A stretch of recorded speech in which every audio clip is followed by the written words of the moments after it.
Okay brothers, solo ride tayo. Pupunta tayo ng Tatalig ulit. Pupunta tayo ng Tatalig. Alright, let's go. Yes.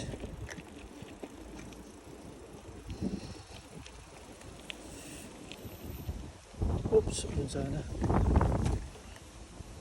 Oh.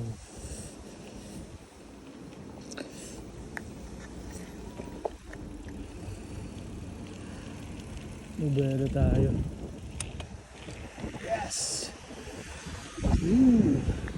Ganda.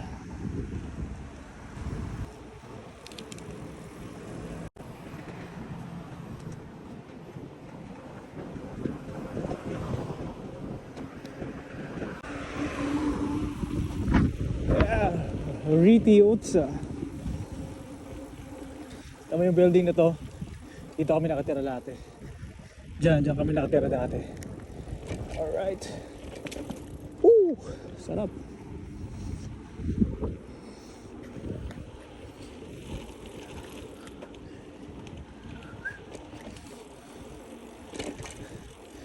Chill lang tayo dun sa Tata. Likely 20 minutes ride papunta dun sa Tata Lake. Shoot na yun, okay na yun. May araw pa tayo makakarating dun. Ang lakas na ng hangin. Tignan mamaya pag uwi natin sigurado.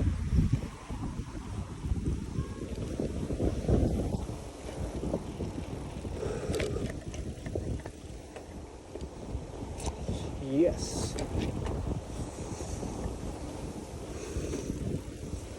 Observe niya. Yun. Sarap magbike. Sayang, uwi na kasi tayo eh.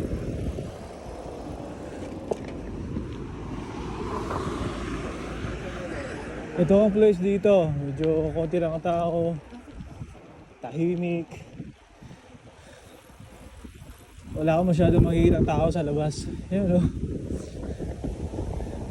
Ganyan ang buhay nila dito. Hindi katulad dun sa lugar natin sa Pilipinas na hindi nawawala ng tao sa kalsada. Mukhang pasulong tayo ngayon ay mahihirapan nata tayo pumunta dun. Mapapalaban yung legs natin sa lakas ng hangin. Bali okay lang yan, chill lang naman tayo. Alright.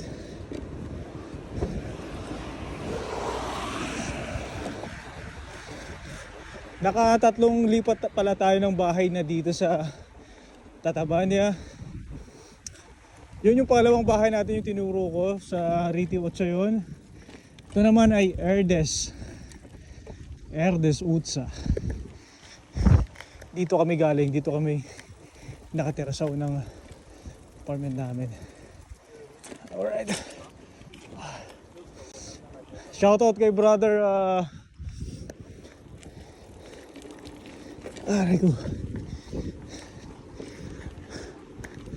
Shoutout kay brother Ricardo Guades. Brother natin nagpahiram ng bike. Yun.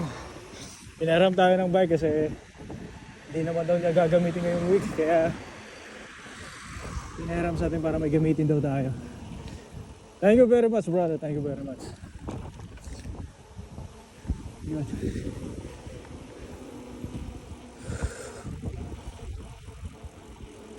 See us. Yes, talk. Dito, yan. Erdes Utsa.